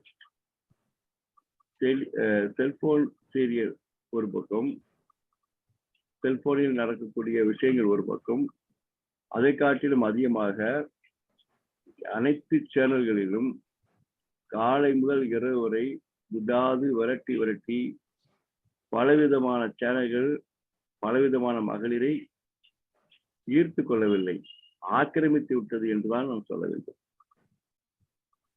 விளையாட்டாக நானும் 1-2 சீரியல்களை என்னதான் இருக்கிறது என்று பார்க்க ஆரம்பித்தேன். அது போலித்தனமான மாயை சார்ந்த விஷயம் என்று நன்றாக தெரிந்தாலும் கூட ஏன் இதை எல்லாரும் ரசிக்கிறார்கள், நேரத்தை அதற்கு மட்டுமே கொடுக்கிறார்கள், இந்த சீரியல் இவள் எப்படி இருந்தால் அவள் எப்படி நடிக்கின்றாள் என்று பேசாமல் இந்த கதையின் போக்கு அதை ஒட்டி போகின்ற சிந்தனைகள் அதிகமாக இருந்ததை கவனிக்க முடிந்தது. அதை நுட்பமாக கவனிக்கின்ற பட்சத்தில் அந்த நிகழ்ச்சி முடிகின்ற ட்விஸ்ட் வைத்து அதையே தொடர்ந்து பார்க்க வைக்கக்கூடிய அற்புதமான கதை வைப்பு, அற்புதமான எடிட்டிங், அற்புதமான நடிகர் செலக்ஷன் என்று மனதை முழுவதும் ஆக்கிரமித்துக் கொள்ளக்கூடிய அளவிற்கு அவ்வளவு விஷயங்களை அங்கே மிகவும் செம்மைப்படுத்தி செய்து கொண்டிருக்கிறார்கள்.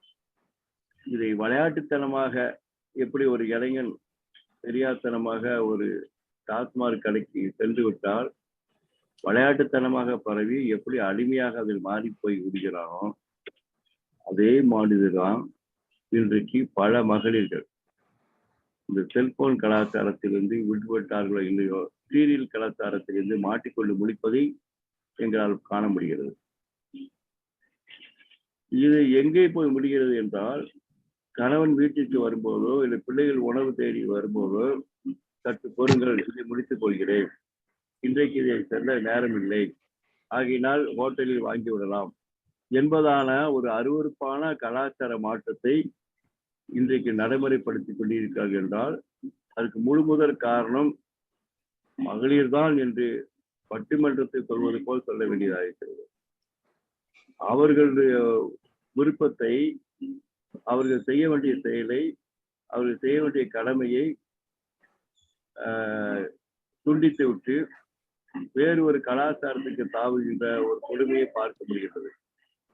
இந்த காலகட்டத்திலாவது அதை வரைமுறைப்படுத்தலாம். முற்றிலும் விட்டுவிடுகள் என்று சொல்வது ஒரு ஒரு ஒரு ஒரு ஆணாதிக்க மனோபாவத்தை காட்டலாம்.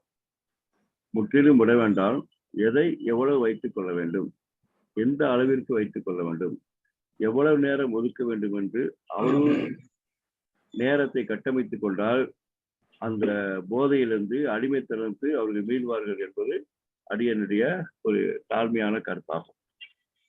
மூன்றாவதாக அவர்களுடைய குழந்தைகளிடம் இருக்கின்ற நேரம். பல நேரங்களில் அவர்கள்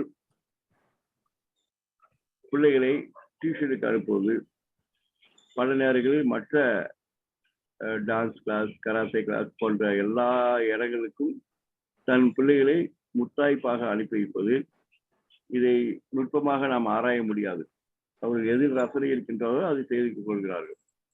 ஆனால் ஒரு தாயும் குழந்தையும் இணைந்து பழகக்கூடிய தன்மை, தாயும் பிள்ளையும் பல விஷயங்களை தங்களுக்கு பகிர்ந்து கொள்ளக்கூடிய தன்மை இப்போது மிகவும் அரிதாகி கொண்டே இருக்கிறது. நோ டைம், டைட் ஷெட்யூல், அங்க போகணும் இங்க போகணும், இதுக்கு வர டிராபிக் எல்லாம் கிளாஸ் பண்ணி நான் இந்த வேலையை செய்ய வேண்டியிருக்கு சொல்லி ஒரு ஹரிபரியான வாழ்க்கையில் இன்றைக்கு பிள்ளைகளை ஈடுபடுத்தி விட்டார்கள். நேரமே இல்லை. இப்படி இருக்கும் காலகட்டத்தில் அவர்கள் பேரண்ட்ஸோடு எந்த அளவிற்கு லிங்க்ல இருப்பாங்க? இந்த லிங்க் எல்லாமே மாறி போச்சு. புற செயல்களில் ஈடுபாட்டு கொண்டு தங்களுடைய கலைகளை வளர்த்துக் கொள்வது தவறில்லை. ஆனால் குடும்ப கலைகளில் முக்கியமான ஒன்றான தாய், தகப்பன், கணவன், மனைவி, சித்தப்பா, பெரியப்பா என்ற உறவுகளை மதிக்காத ஒரு போக்கு இன்றைய தலைமுறையில் ஏற்பட்டு விட்டது. இந்த நிகழ்வுக்கு எது காரணமாக இருக்க முடியும்? இந்த நிலைமைக்கு எது காரணமாக இருக்க முடியும் அறிந்தோம் என்றால், தாய் தான் எல்லாரையும் இழுத்துக் கொண்டு அறிமுகப்படுத்த வேண்டிய இடத்தில் இருக்கிறார்கள். அவர்கள் சீரியலில் ஆக்காகிவிட்டால் என்ன செய்வது? இதுதான் நடந்து கொண்டிருக்கிறது. இன்றைக்கு குழந்தைக்கு தேவையான உணவை ஒரு தாய் சமைத்து பிள்ளைகளுக்கு பரிமாறி அவர்கள் எதை ரசிக்கிறார்கள் என்பதை உணர்ந்து எந்த உணர்வை எடுத்துக்கொள்ள வேண்டும், எதை தவிர்க்க வேண்டும் என்ற ஒரு அற்புதமான விஷயத்தை இன்றைக்கு நாம் தவறிக்கொண்டிருக்கிறோம். இதன் விளைவாகத்தான் தொடர்ந்து பல நோய்களை நம் சமூகம் சந்தித்துக் கொண்டிருக்கிறது. தாயை போல் பிள்ளை, நூலை போல் சேலை என்று சொல்வார்கள்.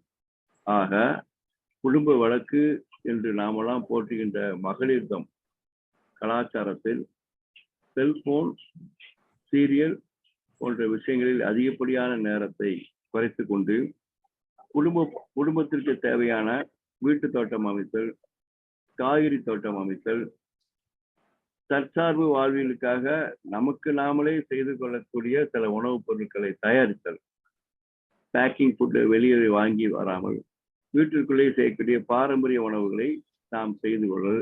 இதற்கான அறிவு நமக்குள் முழுமையாக இப்போது இல்லை. பாரம்பரியமான பாட்டிய வைத்திய அறிவு இன்றைக்கு இல்லை. அதை ஏற்படுத்திக் கொள்ள எந்த அளவுக்கு சத்தங்கள் நம்ம வைத்துக் கொள்கிறோம்.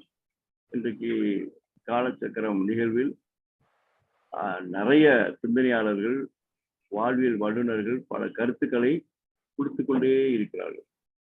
ஒரு அமைதியான ஒரு கலாச்சார புரட்சியை மௌனமாக செய்து கொண்டிருக்கிறார்கள்.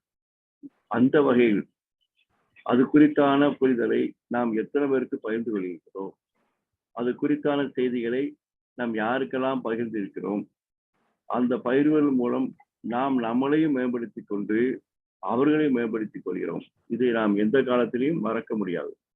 இதை ஏற்படுத்துவதுதான் இன்றைய காலகட்டத்தில் நமது அடிப்படை தேவை. ஆக இந்த மகளிர் மேம்பாட்டிற்கான வாழ்வியல் மருத்துவம் என்று நாம் எடுத்துக்கொண்டோம் என்றால், அவர்கள் தங்களுக்கு கிடைக்கின்ற நேரத்தில் அதிகப்படியான நேரத்தை சீரியல்களில் விழுந்தோம் என்றால் ஒரு பயங்கரமான ஒரு டேஞ்சரான கலாச்சாரத்தை நாம் சந்திக்க வேண்டிய கட்டாயத்தில் இருப்போம். ஆகையினால் அவர்களை அன்பு கூர்ந்து அவர்களுக்கு புரிய வைத்து சீரியலை சற்று கட்டுப்படுத்திக் கொள்ளுமாறு கேட்க வேண்டிய கட்டாயத்தில் இருக்கிறோம்.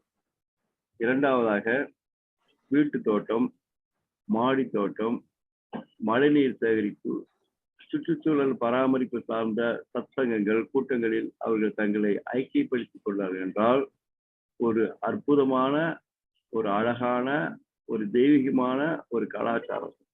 அந்த தெய்வீகமான கலாச்சாரம் என்றால் ஒருவருக்கொருத்தர் கொடுத்து உதவுவார், ஒருவருக்கொருவர் நல்ல விஷயங்களை பகிர்ந்து கொள்ளுதல், யாரிடையும் பெருமை பாராமல் மேட்டிமை பாராமல் நடந்து கொள்ளுதல், எல்லாரையும் அன்புடன் பழகும் தன்மை, அதற்கான சத்தங்கங்களில் கலை மன்றங்களில் ஈடுபாடை வைத்துக் கொண்டோம் என்றால் ஒரு அமைதியான மாற்றத்தை நாம் நமக்குள்ளே ஏற்படுத்திக் கொள்ள முடியும் என்பதை அவர்களுக்கு நாம் தெளிவுபடுத்த வேண்டிய கட்டாயத்தில் இருக்கிறேன். மூன்றாவதாக, அவர்கள் தங்களை அலங்காரப்படுத்திக் கொள்ளும் நிலையில் இருந்தார்கள் என்றால், ஒரு ஆணுக்காக உன்னை நீ அழகுபடுத்திக் கொண்டால் நீ ஆணுக்கு அடிமை என்று அர்த்தம். நீ எப்போதும் உன்னுடைய தனித்துவத்தில் இண்டிவிஜுவல் பர்சனாலிட்டி என்று சொல்வார்கள், அந்த வகையில் மேம்படுத்திக் கொள்ள வேண்டும் என்ற தவிர வெறும் அழகுணர்ச்சியால் மட்டுமே ஆண் உனக்கு சல்யூட் போட வேண்டும் நினைப்பது உன்னுடைய அடிமைத்தனத்தை தான் காட்டுவதாகும் என்பதை அவருக்கு நாம் விளக்கியாக வேண்டும். குழந்தைகளிடம் அதிகப்படியான நேரத்தை எந்த அளவிற்கு செலவழிக்கிறார்கள், அதற்காக தினசரி டைம் டேபிள் அவர்கள் எதை குறித்து எதை செய்கிறார்கள் என்பதை அவருக்கு நாம் அறிவுறுத்த வேண்டிய கட்டாயத்தில் இருக்கிறோம். மூன்றாவதாக, நுகர்வு கலாச்சாரம். நான்காவது, நுகர்வு கலாச்சாரம் அதிகமாகிக் கொண்டிருக்கிறது. கன்சியூமர் எக்கனாமி, அதாவது நுகர்வோர் எதை வாங்க வேண்டும், எதை வாங்கக்கூடாது, எதை தவிர்க்க வேண்டும் என்று ஏதோ ஒரு கார்ப்பரேட் நிறுவனம் முடிவு செய்து கண்ட கழுதையும் வீட்டுக்குள் வாங்கி வருகிறோம் என்பதுதான் உண்மை. ஷேர் மார்க்கெட், டிமார்ட் மற்ற சில கம்பெனிகள் பெயர்களை சொல்வது நாகரிகமாக இருக்காது. சூப்பர் மார்க்கெட் என்று பொதுவாக சொல்லிவிடலாம். சூப்பர் மார்க்கெட்டில் போய் ஒரு குப்பை வண்டியை தள்ளிக்கொண்டு ஒரு பொருளை வாங்குகின்ற கலாச்சாரம் அதிகமாகிக் கொண்டே இருக்கிறது. கையில் பணத்தை எடுத்து செலவழித்தோம் என்றால் உணர்வு இருக்கும். கார்டு, இது எதுவுமே தவிர்க்க முடியாது, காலத்தின் கட்டாயம். அதே நேரத்தில் ஒரு வீட்டுக்குள்ளே சென்று எந்தெந்த பொருள் நமக்கு தேவை, எது அலங்கார பொருள், எது பந்தா பொருள், எது உடனடியாக வேஸ்ட் ஆகி விடுகின்ற பொருள் என்று கணக்கெடுத்தோம் என்றால் கிட்டத்தட்ட 60% நமக்கு தேவையில்லாத பொருளைத்தான் வாங்கி வந்திருப்போம். அதற்கு காரணம் இந்த பிரம்மாண்டமான மால்களுக்கு சென்று குப்பை வண்டியை தள்ளுவதற்கு வண்டியை தள்ளிக்கொண்டு கிடைப்பதெல்லாம் அள்ளி போட்டுக் கொண்டு வருகின்ற ஒரு அருவருப்பான கலாச்சாரத்தில் நாம் உஷாராக இருக்க வேண்டும். நிதானித்து கொள்முதல் செய்ய வேண்டும். எது தேவையில்லை, எது ஃபர்ஸ்ட் ப்ரியாரிட்டி, எது செகண்ட் ப்ரியாரிட்டி, எது அவசியம், எது மகா அவசியம். அவசியத்தை காட்டிலும் மகா அவசியத்துக்கு நாம் முன்னுரிமை கொடுத்தோம் என்றால் வெட்டித்தனமான செலவுகள் வீட்டுக்குள் வராது. வீட்டுக்குள்ள வெட்டித்தனமான நுகர்வு பொருட்கள் இருக்க இருக்க ஆணுக்கு அதிகப்படியான சம்பாத்தியம் தேவையாகிவிட்டது. ஆண் அதிகப்படியான சம்பாத்தியம் அவசியம் என்று வந்து விட்டோம் என்றால் அவர்கள் தப்பான வகைகளில் பணம் சம்பாதிக்க அதுவும் ஒரு காரணமாகி விடுகிறது என்பதை நாம் புரிந்து கொண்டு ஆண் மக்களுக்கு அதிக செலவு வைக்காமல் ஓரளவுக்கு மால்களில், சூப்பர் மார்க்கெட்டில் எது ஃபர்ஸ்ட் நமக்கு தேவையான அவசியமான பொருள் என்பதை வாங்கி நாம் பழகி கொண்டோம் என்றால் குடும்ப பொருளாதாரத்தை நிர்வகிப்பில் மகளிர் தாம் பங்களிப்பு மிகவும் முக்கியம் என்று நாம் பல கூட்டங்களில் பேசி வருகிறோம். அந்த குடும்ப பொருளாதாரத்தை நிர்வகிக்க அவருடைய மனதளவில் நுகர்வில் அதிகப்படியான நுகர்வில் தங்களை ஈடுபடுத்திக் கொள்ளாமல் எதற்கு முன்னுரிமை கொடுக்க வேண்டும் என்று தங்களுக்கு தாங்களே ஒரு பகுத்தறிந்து கொண்டால் ஒரு அற்புதமான அழகான கலாச்சாரத்தை நாம் உருவாக்க முடியும். ஏனென்றால் அந்த கலாச்சாரத்திற்குள் தான் நீங்களும் இருக்கிறோம், நான்கு இருக்கிறோம். கிவ் அண்ட் டேக் பாலிசி என்பது இதுதான். நல்லதை விதைப்போம், நல்லதே நமக்கு கிடைக்கும் என்ற நம்பிக்கையில் இந்த நிகழ்ச்சியை இப்போதைக்கு முடித்துக் கொள்கிறேன். வாழ்க நலமுடன், வாழ்க நலமுடன், வாழ்க நலமுடன். நன்றி நன்றி நன்றி. சிறப்பான ஒரு இது. அதாவது எப்படின்னாக்கா தன்னுடைய வேலை பல்லு கிடையாது. ஒவ்வொரு நாளும் மற்றவர்களுக்கு தாய் வழி உணவகம் மூலமாக பல உணவகங்களை கொடுத்து கொண்டே இருக்கும் ஆரஞ்சி ஐயா அவர்கள் தனது நேரத்தை ஒதுக்கி இந்த காலை சக்கரம் நிகழ்வு கிட்டத்தட்ட 1 மணி நேரம் ஸ்டார்ட் பண்ணதுல இருந்து இதுல இருக்காங்க. 1 மணி நேரம் மேலாக நமக்கு இதில் பங்கேற்று நம்ம நிகழ்வை சிறப்பித்து கொடுத்து, அதாவது இன்னைக்கு அவங்க சொல்ற விஷயங்கள் எல்லாமே உண்மையான விஷயங்களாக இருக்கிறது. அதாவது மகளிர் மேம்பாடு, மகளிருக்கு பெண்களுக்கு முக்கியத்துவம், பெண்களுக்கு தனி ஒதுக்கீடு என்பதை இன்றைய காலகட்டத்தில் அனைவரும் ஏற்றுக்கொண்டு போராடி கொண்டிருக்கிற நேரத்தில் நாமும் சரி, ஆண்களும் சரி, இந்த சமுதாயமும் சரி, இந்த கவர்மெண்ட்டும் சரி, எல்லாருமே முழுமையாக அவர்களுக்கு அந்த பங்களிப்பை கொடுத்து கொண்டிருக்கிறோம். ஆனால் முழுமையாக அவர்கள் பயன்படுத்துகிறார்களா என்பதுதான் இந்த சந்தேகத்துக்கு கேள்விக்குறியாக உள்ளது. ஐயா சொல்வது போல் வாழ்க்கை முறையில் ஒரு வீட்டு முறையை எடுத்துக்கிட்டாலும் சரி, ஒரு ஆபீஸா இருந்தாலும் சரி, எந்த ஒரு சந்தர்ப்ப சூழ்நிலையிலும் பெண்கள் தான் முக்கியத்துவம் வாய்ந்தவர்களாக கருதப்படுகிறார்கள். ஏன்னா எல்லா முக்கியமான விஷயங்களும் பெண்களை சார்ந்தே வாழ்ந்து கொண்டிருக்கிறோம். அப்படி என்றால் இன்றைக்கு வீட்டுல பாத்தீங்கன்னா இன்னைக்கு எந்த ஒரு நிகழ்வுக்கும் காரணம் கருத்தவாக பெண்கள் தான் இருக்க வேண்டும். ஐயா சொல்றது மாதிரி அந்த டிவிங்கிற விஷயத்துல எடுத்துக்கிட்டாலும் சரி, அவங்களோட உடை, அந்த அலங்காரம், எந்த விஷயத்துல எடுத்துக்கிட்டாலும் சரி, எல்லா விஷயத்திலையும் தன்னை பக்குவப்படுத்திக் கொள்ள வேண்டும் என்பதை அவர்கள் காட்டும் பக்குவம், தன் குடும்பத்தை மேம்படுத்த வேண்டும் என்பதை காட்டும் பக்குவமாக இருந்தால் இன்னும் சிறப்பாக இருக்கும் என்பதை ஐயா சிறப்பாக விளக்கினார்கள். ஏன்னா பாத்தீங்கன்னாக்கா அவங்கவுங்க தனிப்பட்ட முறையில நம்ம செழுமைப்படுத்திக்கிறதை விட தன் குடும்பத்தை எப்படி காப்பாற்ற முடியும் என்பதை ஒவ்வொருவரும் சிந்தித்து பார்க்க வேண்டும். அப்படிதான் நம்ம குடும்பம், ஏன்னா இன்னைக்கு வாழ்வியல் முறையில உணவுகள் நமக்கு முக்கியத்துவம் வாய்ந்ததாக இருக்கிறது. அப்படிங்குள்ள அந்த முக்கியத்துவம் வாய்ந்தது அந்த உணவு முறைகளை கூட பெண்கள் இன்னைக்கு வெளியில பாக்குறதை விட நம்ம கற்றுக்கொண்ட முறைகள் இந்த இதுல பாத்தீங்கன்னா நம்ம இந்த குரூப்லயே பாத்தீங்கன்னா கிட்டத்தட்ட ஒரு 40 பேர்ல பெண்கள் அதிகமா இருக்கிறாங்க.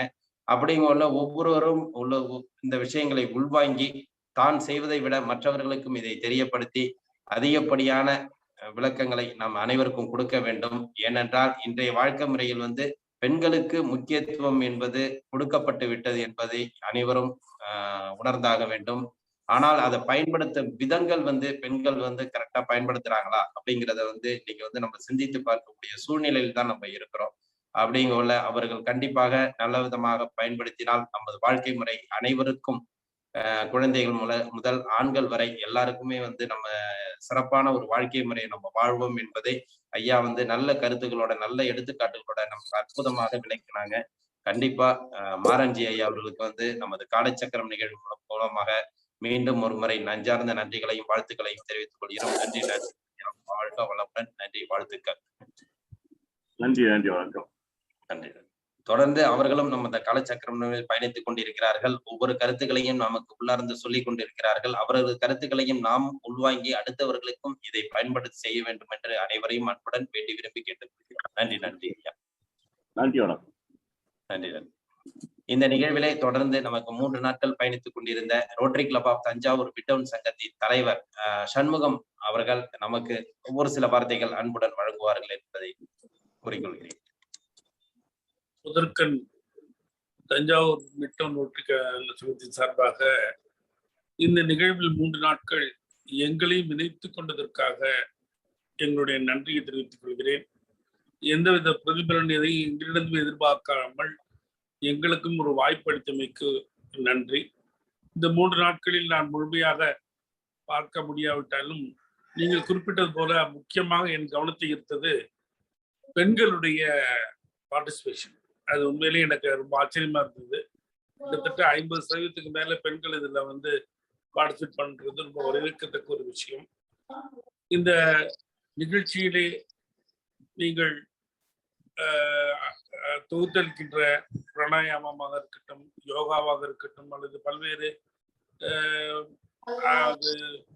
துறைகளிலிருந்து வரும் நிபுணர்களுடைய கருத்துக்களாகட்டும், இவற்றை அனைத்தையும் ஒருங்கிணைத்து வழங்கக்கூடிய இந்த நிகழ்ச்சியானது ஒரு தனித்துவம் பெற்ற நிகழ்ச்சியாக விளங்குகிறது என்றால் அது மிகையாகாது. அது மட்டுமல்லாமல் கடந்த கிட்டத்தட்ட 250 நாட்களுக்கு மேலாக தொடர்ந்து இதை செய்வது என்பது மிகப்பெரிய சாதனை. அந்த வகையில் காரைக்கால் ஃப்ரெஞ்ச் சிட்டியை உறுப்பினர்கள், தலைவர், ஒருங்கிணைப்பாளர் ஆகிய அனைவருக்கும் நான் பாராட்டுகளையும் நன்றியையும் வணக்கத்தையும் தெரிவித்துக் கொள்ள கடமைப்பட்டிருக்கிறோம். நன்றி, வணக்கம். நன்றி, நன்றி சார். தொடர்ந்து உங்களுடைய கருத்திற்கு நன்றி. தொடர்ந்து பயணிங்கள், உங்களை சார்ந்த சங்கத்தினரையும் பயணிக்க வையுங்கள், இந்த கருத்துக்களை அனைவருக்கும் தெரிவிங்கள் என்று கூறி தங்களது வாழ்த்திற்கு நன்றி கூறுகிறோம். நன்றி, நன்றி சார்.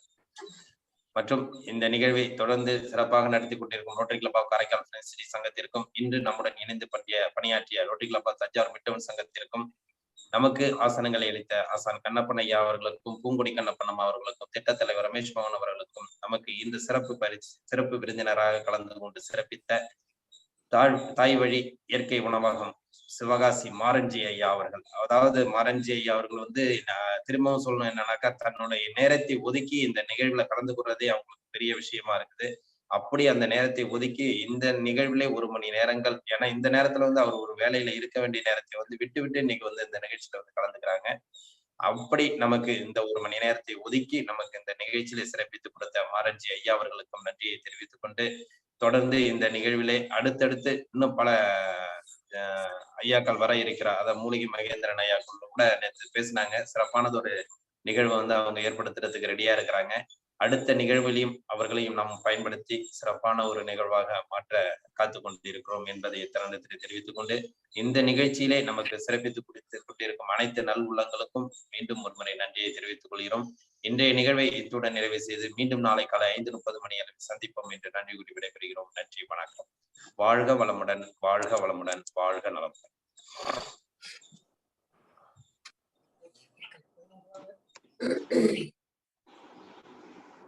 வாழ்க வையகம், வாழ்க வையகம், வாழ்க வளமுடன். வாழ்வாங்கு வாழ்க, வாழ்க வளமுடன்.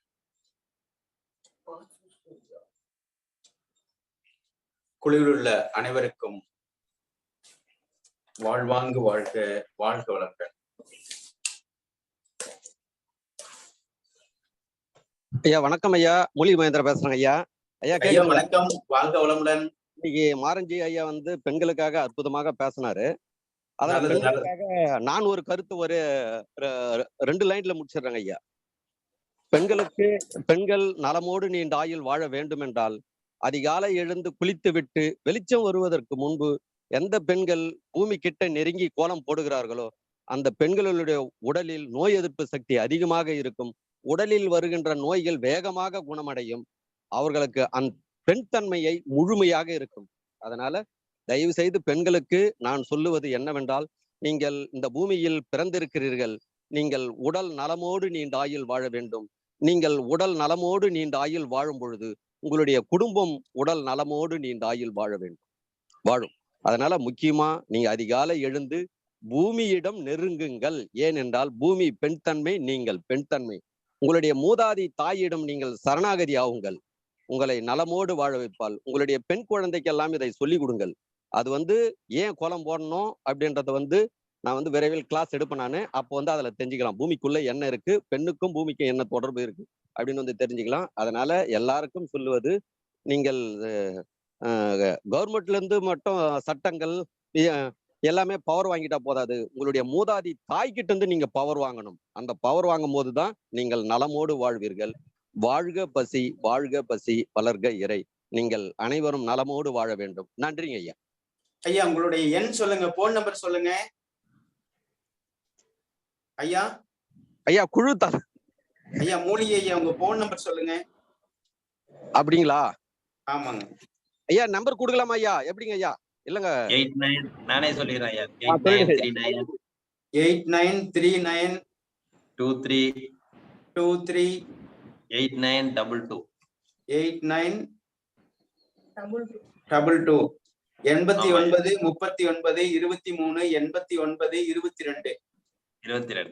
நம்ம இது வரைக்கும் இந்த நிகழ்ச்சியில ஒரு சாதாரண ஒரு மழையை பார்த்திருக்கலாம், ஒரு காத்த பார்த்திருக்கலாம். நம்ம ஒரு இதுவரை விஷயங்களை தான் நம்ம இது வரைக்கும் பார்த்துட்டு இருக்கிறோம். அடுத்த பெரிய ஒரு சூறாவளி வரப்போகுது. அதோட முன்னோட்டம் தான் ஐயா இன்னைக்கு நம்மள்ட்ட பேசிட்டு இருக்கிறாங்க. இந்த சூறாவளி இன்னும் 100 நாள் நம்மளோட வீச போகுது. எல்லாருமே கொஞ்சம் கவனமா இருந்து அவங்களோட பயணிக்கணும். ஏன்னா அது பெரிய சூறாவளி அது. ஏன்னா அவ்வளவு பெரிய விஷயங்கள் உள்ளடக்கி இருக்கு. ஏன்னா பொறுமையா சொல்றதுக்கு வாய்ப்புகள் கிடையாது. பொறுமையா சொன்னாக்கா அது 1000 நாட்களுக்கு போயிடும். அந்த சூறாவளி அந்த 100 நாட்கள்ல வீசினாதான் நமக்கு எல்லா கருத்துக்களையும் சொல்ல உள்வாங்க முடியும் என்பதை தருணத்திலே தெரிவித்துக் கொண்டு மூலிகை மகேந்திரன் ஐயாவுக்கு மீண்டும் நன்றியை தெரிவித்துக் கொள்கிறோம். உங்களுடைய சூறாவளி காற்று விரைவில் வீசக்கூடும், அனைவரும் பார்க்கக்கூடும். நன்றி ஐயா, வாழ்த்துக்கள். நன்றிங்க ஐயா. நன்றிங்க ஐயா.